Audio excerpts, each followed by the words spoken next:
Today we're driving the all-new BMW X3. Is it now the best mid-size SUV? We're going to find out with Thomas and Autogefühl in 4K, full screen, full length. Let's go with, first of all, let's say base to mid trim. Later on also then the M Sport version, specifically the M50, the top petrol engine so far from the new generation. Later maybe more things to come. But starting here with the version that most people will actually get is this rather brighter look from the double kidney, huge double kidney indeed, then a rather closed look. It opens then on demand when there is cooling needed, and you can also get the optional illuminated double kidney. I think it looks really elegant and it works together well with the Tanzanite blue color, a dark blue.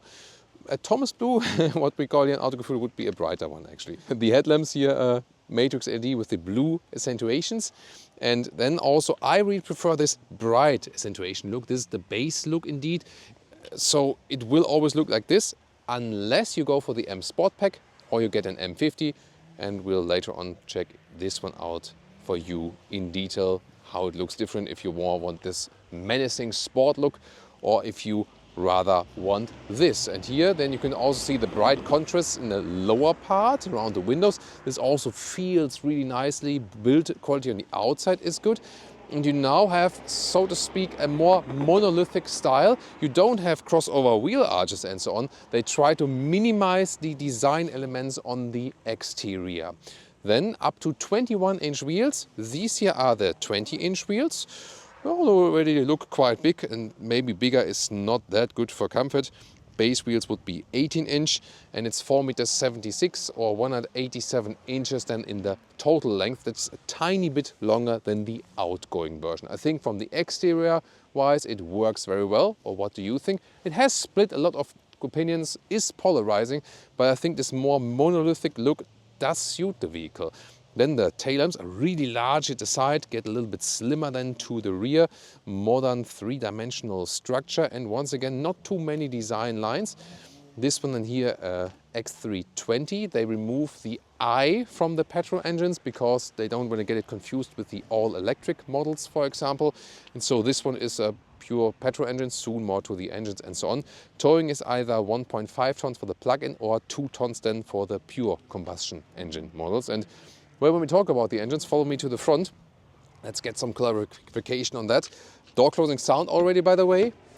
It's really solid on the front part and also nice on the rear part. And you can see also that the door handles fold up to put up the hood. There we go, once, twice. With BMW, it's always that you just pull it twice, and I think it's an easy system, so to speak, because you don't have to search anything in the front here. Nice how it's cut out here. And then there we go. This is a 2-liter 4-cylinder petrol engine.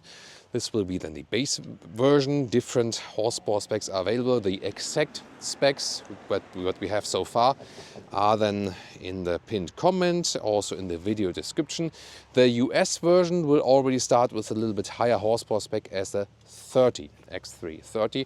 You have 2-liter 4-cylinder petrol, 2-liter 4-cylinder diesel, and 3-liter 6-cylinder petrol would be the M50, and also a 3-liter 6-cylinder diesel will be coming up later.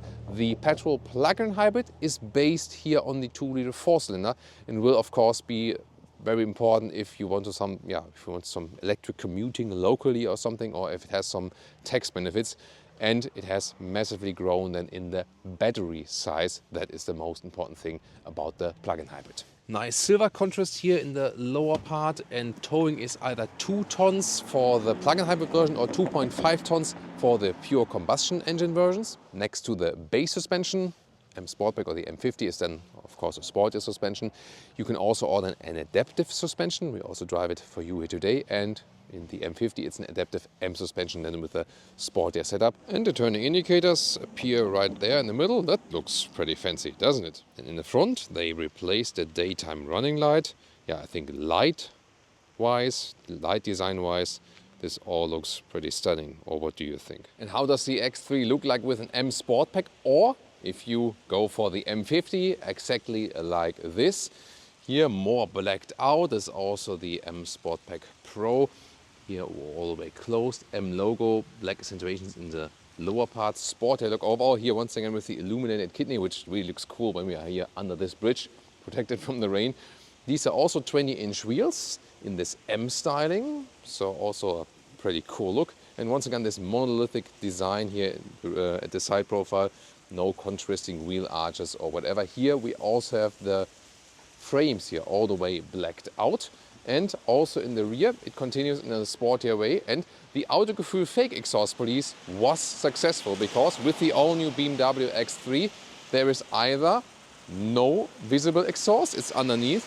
Only the sport model, the M50 here, gets the visible exhaust pipes, and they also have a function, and 1, 2, 3, 4, together with this strong diffuser style here in the lower parts. So tell me in the comments, would you go for an M50 model or would you rather go for the base look? And this here is the M50, the 3-liter 6-cylinder engine, the famous one, inline 6-cylinder by BMW, almost 400 horsepower, a little bit below that, 4.6 seconds in the acceleration figure to 1 kilometers an hour, or 4.4 seconds to 60 miles an hour.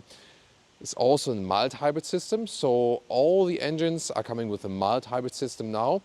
And then there's also the plug-in hybrid, of course. And where do you get your car from depends on the engine. The M50 is always built in Spartanburg in the US. If you go for a plug-in hybrid, you always get one from the Rosslyn plant in South Africa.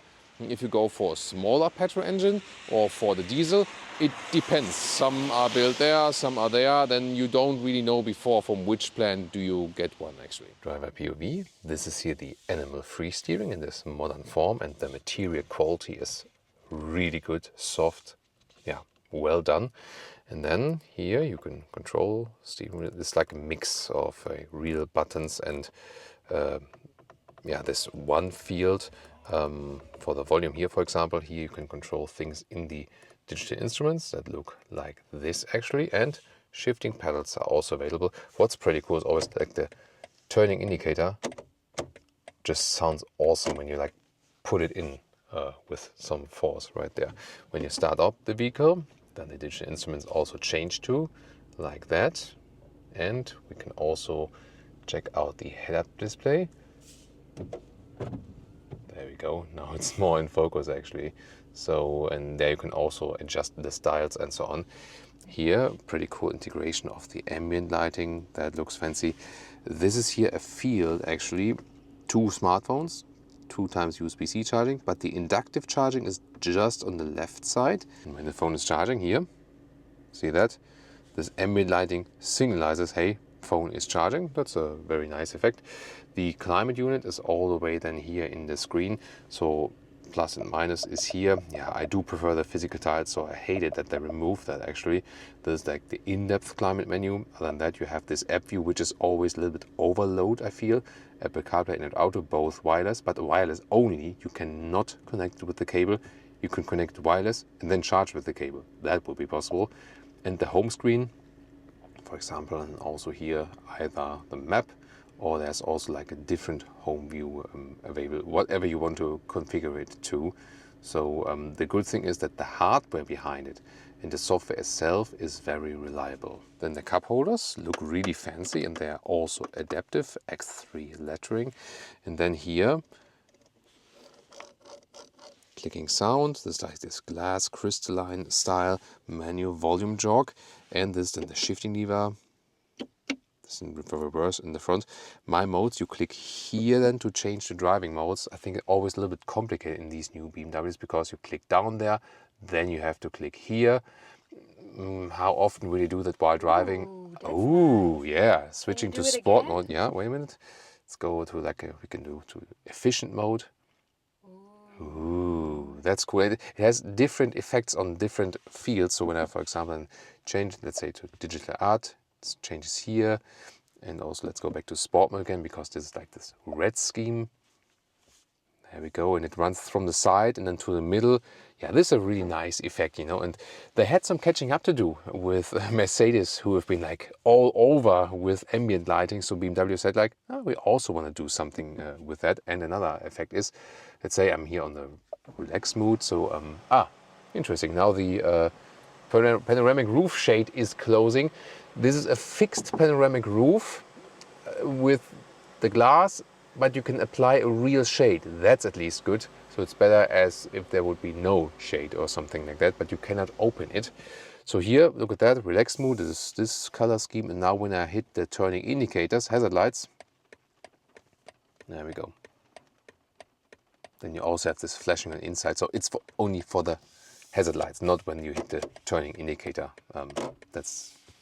Was just mispronouncing that. So here once again with the hazard lights, very cool effect, isn't it? So yeah, I mean, why not? You might say this is like a useless feature, but when you create some emotional feature in vehicles, something that is special, it always gives you something, you know. And they now, by the way, so when we were in the studio, it wasn't working yet because of a pre-production vehicle, but we can now actually show you how the memory seating works and the control of the side vents here. And this is like this hashtag capacitive PS field, but it works very reliable, let's say. And they also have this printing on top, so you feel something. And then you can, this is like more vent, more fan speed, this is less fan speed. And then this area here on the passenger side, you cannot like press in something. And here's the door handle. Ah, yeah, door handle is hidden right here. And on the driver's side here, you set, and then you can click it here for the memory function. This whole field here moves, and this is also where you open or close the vehicle. Ooh, honestly, not a big fan of that one. Here the door handles, flush, integrated, but you can still grab underneath, and then they give you like a real feedback. Also decent door closing sounds. There we go. And then this is here the M50 model. Has a different darker interior styling than in this case. However, here it's all hardpack, so that's not my favorite, honestly. Ambient lighting integration is already here. You can see different colors. We'll also play around with that a little bit more. And here you can see this vent control here. This for this here actually, for this vent. So yeah, maybe a little bit over the top, I don't know. Then the steering wheel, this is here the M steering wheel. This is then with animal source. However, the base steering wheel, the animal-free one, not only because I like animals, I really have to say, this one here is harder. The base steering wheel is plusher. It feels softer, not only on the surface, but also underneath. It has like a thicker dampening. And then here, the seats. These are the Veganza seats, also a high-grade leatherette. The other model had the fabric seats with 100% recycling. And these ones are also very soft. They're also perforated. And both are actually good in comfort. And talk to Leah about that. So comfort-wise, I would prefer the fabric seats. Leah prefers here the leatherette seats. So it really depends on personal preference. These ones you can maybe wipe clean easier. The other ones have a better passive cooling. So it's all pro and con. And then the headroom here, by the way, also here, yeah, a lot of headroom left with 189. Although this one here is once again opened here with the panoramic roof. You have in general a darker atmosphere here than when you have the M Sport package, and here also with the dark dashboard and so on. But of course the main difference is the steering wheel between the base model and the M Sport pack. And we have here the M button next to the cup holders, and we can of course here also change to the Sport mode, and you can see here this animation. There we go.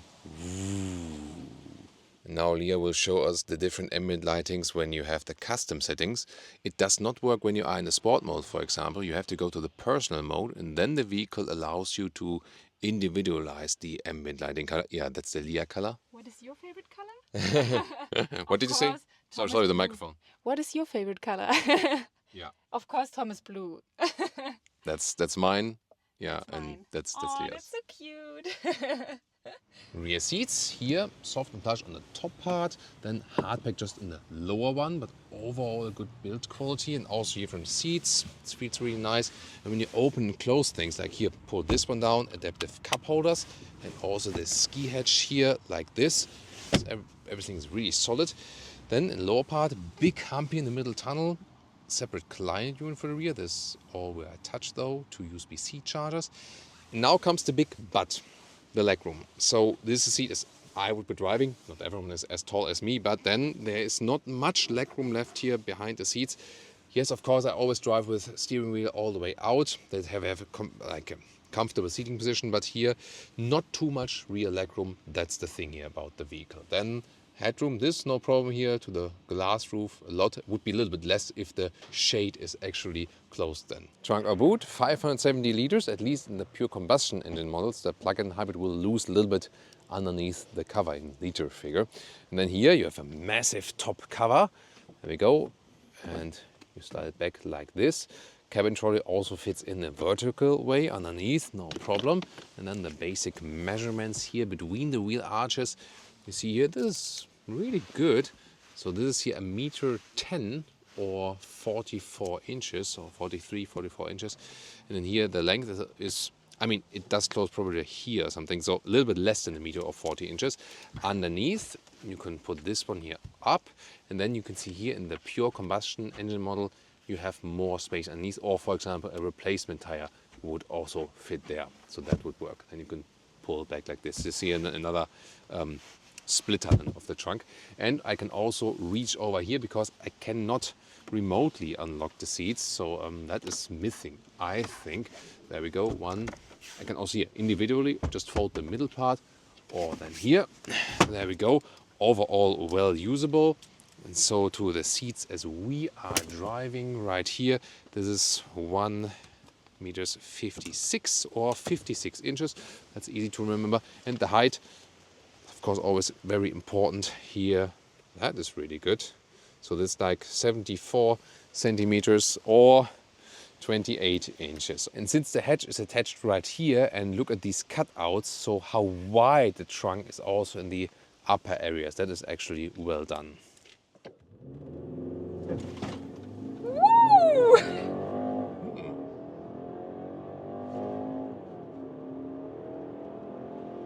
Oh, that is 100 kilometers an hour with a 2-liter 4-cylinder. Not too bad. The official figure is just under 8 seconds.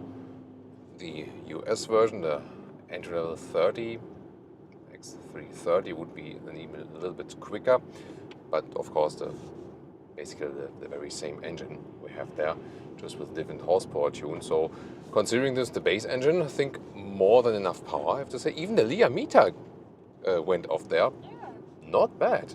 Of course, probably also because of the flying luggage in the rear, that maybe also triggers a little bit there. And it really feels like a completely different vehicle now, especially because of the different interior and the different steering wheel and so on.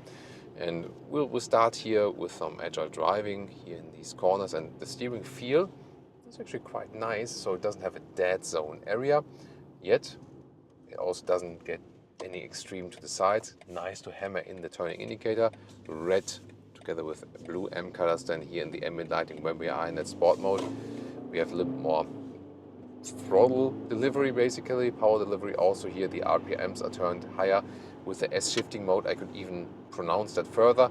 It's not always useful also to use the S shifting mode. It makes sense when you have a lot of like winding corners, back and forth movement and so on. Other than that, you can as well also just let it on the normal D driving mode and mainly control over the sport mode. Or then if you don't want to change the driving modes there in the screen because it's too complicated, and it is complicated while driving, then for example just use the shifting lever here and then only go to the S shifting mode. So different things you can do with this car or not.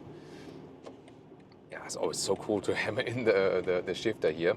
We have the adaptive suspension set now on the sporty tone. In the Sportman, you do feel that. So it is, considering this is, you know, like mid-size SUV, it feels kind of rough in the sport mode. Definitely pronounced the sportiness. Together also with 20-inch wheels, you can get more comfort if you have smaller wheels, of course. And interesting, what isn't? Well, the Tesla would have been quick enough to make the acceleration, right? There's a car in front of him. Okay. There's another slower car in front of the Tesla, probably. Yeah. There we go. Yeah. Golf. Golf or? Is it so slow? No, it's a Polo, I think. It's a Polo. Okay. Yeah, okay. And not such a big engine in there. So like mid acceleration here. It is really rainy and windy outside. Oh, BMW iX. Really rainy and windy outside, so it's actually a good thing to test the noise insulation. And we'll accelerate now up to 100 kilometers an hour. There we go, 60 miles an hour. And the main things, of course, from the upcoming cars here, but I don't have to raise my voice that much. Then we can also go back in the driving mode, for example, to the personal mode. See if that's changing the driving modes while driving is really bad. I have to say that. Now the sound is being de-pronounced, so to speak. There's also nothing from the sound actuator and so on. Suspension is also now a little bit forgiving. Do you also feel a difference suspension-wise? Yeah. It's really notable. Yeah, This is an active adaptive suspension where it really changes something when you change the driving modes. It really fits the car way better. Of course, if you do like an Alpine pass or something, maybe go for the sport mode, but other than that, leave it in the base suspension mode, and that's actually it. And here also, for example, when you have like a GPS running or something, this is something I've been criticizing with the BMWs for quite some time now. When you change the driving mode, it stays then in this like this screensaver mode, and you have to actively switch it back to wherever you want to go again, and that's also not a really comfortable thing. Yeah, that goes to the modes. Yeah, it's kind of weird, right? Or you need an assistant to change things. Yeah, why not? Yeah, and here actually a very likable driving feeling. Space in the cockpit. You have like this traveling feeling here, I would call it that way. And with the adaptive suspension here in the soft mode, it's also good comfort, even though we have 20-inch wheels. Really like the steering setting. Both this new steering wheel design and the animal-free material feels really nice. I would actually say even it feels better than the M material. So that's actually really good. You can always use shifting. Yeah, it's good. Yeah. Lear proof. Gets the Lear stamp. Yeah, and the steering feel is actually better than in some of the sportier models of BMW, I would say. So I think they really nailed the steering feeling after that. Now, when not so many cars are coming towards us, we can also better test the noise insulation of the car itself. And I think for 100, so far pretty silent. We'll also now jump onto the German motorway, the Autobahn, famous Autobahn. We also try to include as much Autobahn as possible always in our episodes we film from Germany. And the car feels agile, feels relatively light in comparison, I have to say. And even in the normal suspension mode of the adaptive suspension, you really like to steer the car around. It is a fun vehicle, so their promise of driving fun is fulfilled with the BMW X3. And you might think about, yeah, why would they go for an X3 versus an X5? This one here definitely feels lighter, is lighter, and also does deliver you more driving fun. That would be the main reason for me. If you compare it to the BMW X1, of course, they try to put a larger gap now again, so the existing X3 to the new X1, they kind of closed the gap there a little bit. Here now, of course, a completely new interior and so on. The seating comfort is also good, but it's both good in the X3 and in the X1. So here I would say from the suspension is the biggest difference to the X1, that here in the especially adaptive suspension in the comfort setting, you have more suspension comfort than in the X1, but you can of course always tune it with wheel size depending on what you like. So these are just small comments here to X1 to the one side and the X5 to the other side. On the Autobahn, let's go to the... Would you like to do that? Sport? Yay. Hey Leah, sport mode please. Thank you so much. And now like some 90 kilometers an hour to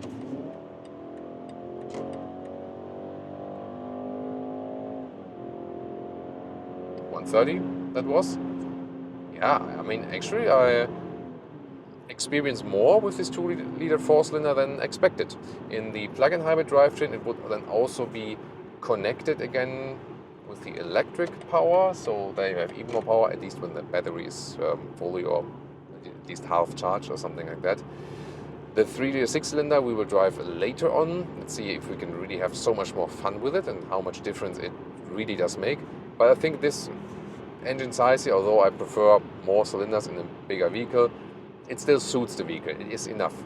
And here 120 kilometers an hour, 70 miles an hour on the motorway. Also good as for the noise insulation. There's no turbulence from the side mirrors. I'm also looking forward to compare the side mirrors in the M Sport model here, for example. It's all looking pretty good, and it's really smooth ride also on the motorway. But in comparison to maybe other vehicles here in that segment, I feel they still have this tone of sportiness, because I say, hey, it's BMW after all, so it should feel like, you know, sportiness and fun to drive. And I think they also achieve that. It's also giving you a different driving feeling to the X1 in the sense of you feel the size. It's not too much size, but the X1 feels a little bit more agile in the corners, I would say. But then again, as I also mentioned when we were going on the motorway, this one here does deliver you more suspension comfort. Well, and as for the competitors, Audi Q5, meanwhile, it's, you know, like the previous generation is a little bit outdated. Meanwhile, now the new generation is also coming, the all-new Audi A5. We will drive it for you very soon as well. Then we can compare the new generation to that one. And of course, the Mercedes GLC. From these, I feel that BMW again hits one, you know, like this sportiness thing again. Still, it's a good compromise of sportiness and comfort. The GLC has the optional air suspension and brings by that more suspension comfort, I feel. The GLC is also, at the moment, I think one of the best Mercedes vehicles.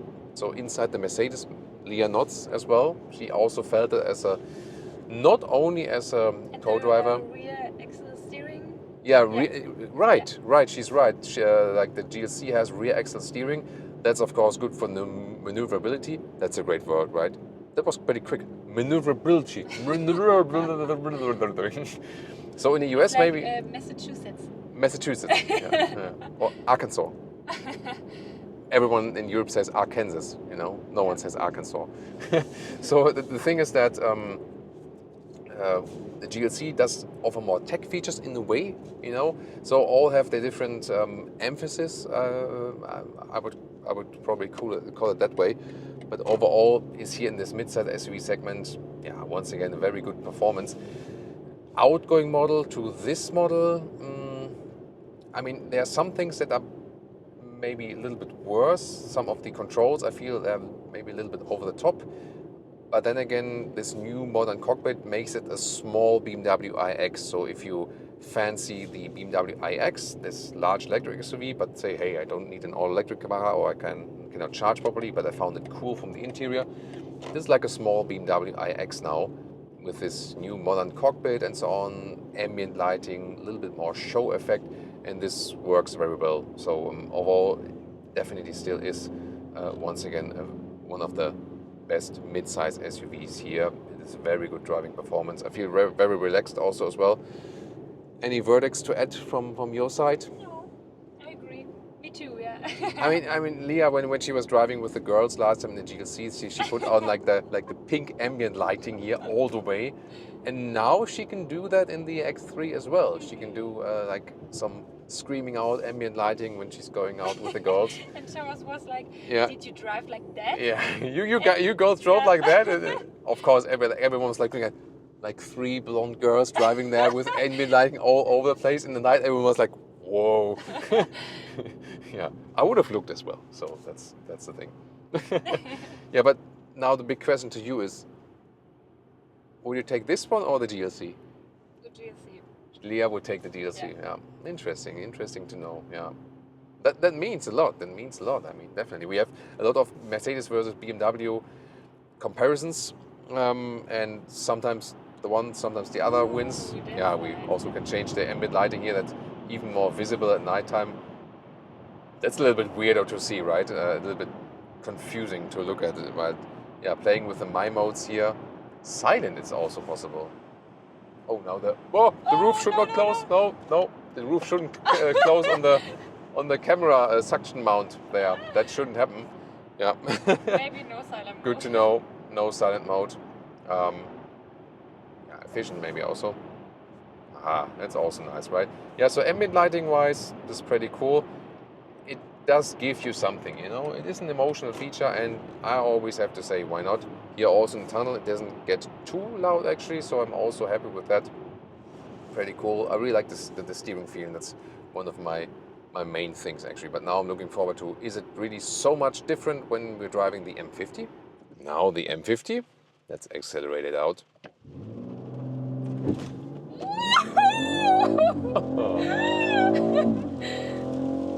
Woo! Oi. Smartphones are flying through through the vehicle here. Wow. Yeah, that is way more powerful acceleration than in the base model. Yeah, that's why you would go for the 3-liter 6-cylinder. And some rainy Autobahn driving with the X3 M50, and what we immediately feel is here they did some additional measures here to stiffen up the vehicle, and there's also the adaptive M suspension, and how the base model drove with the adaptive suspension in the sport mode is here, so to speak, the base setting. And when we then go to the sport mode, then it's even stiffer. So then you feel every inch of the motorway, basically. It's not that bad when the road is even and flat and everything, but when there are some bumps, then the sport setting in the adaptive M suspension here in the M50, it's really stiff. But you really feel this these gradually steps from comfort to sportiness here. So the M50 definitely, if you appreciate this base setting of sportiness, then want it even sportier on demand. And of course, this 3-liter 6-cylinder is a great engine, best engine that BMW got at the moment for many years. And even if you don't exceed it with the acceleration and so on, it's just feeling really comfy and nice as well when you keep it at low RPM. So even if you don't accelerate it out here in the motorway, it gives you also a sense of calmness, not only a sense of sportiness. Here, by the way, when you press and hold the set button, it's important for our views from EU, then you can deactivate that speed limit warning. So sometimes when you just exceed it by 1 kilometer an hour, then it doesn't beep all the time. So, and here, by the way, the cruise control and everything actually works also quite well in the rain.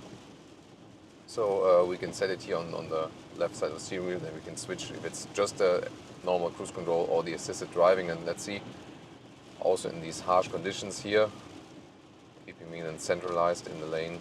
So far, so good. Of course, they use a mix of sensors, not only camera sensors. Big discussion, and if camera sensors are enough. The Tesla shows a very good result with camera sensors only. And again, with fog and so on, the other ultrasonic sensors and so on can make a lot of sense. Some more agile driving.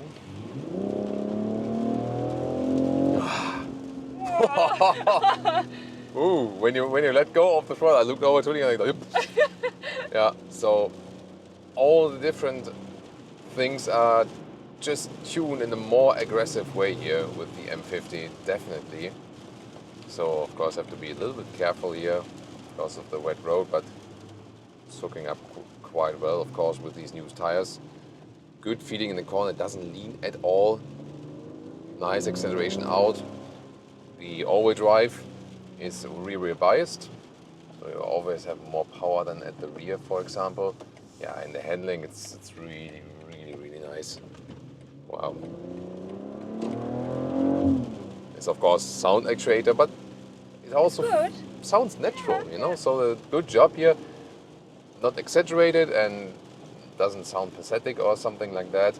So wow, that like in the agile driving, handling feelings, the M60 is really cool. I like that. So if you want that one more spice of sportiness, that's definitely then the way to go for. So yeah, plus the 3-liter 6-cylinder. Just the price, you know. Yeah, in the US market, you might say, hey, the extra price is not that large, but in the European market, the extra price for an M60 is just nuts. So there you really have to think twice about that. And fuel economy, if you drive rather efficient, some 8 liters on 1 kilometers, 29 mpg US, 35 mpg UK, maybe a little bit worse. And which engine am I talking about?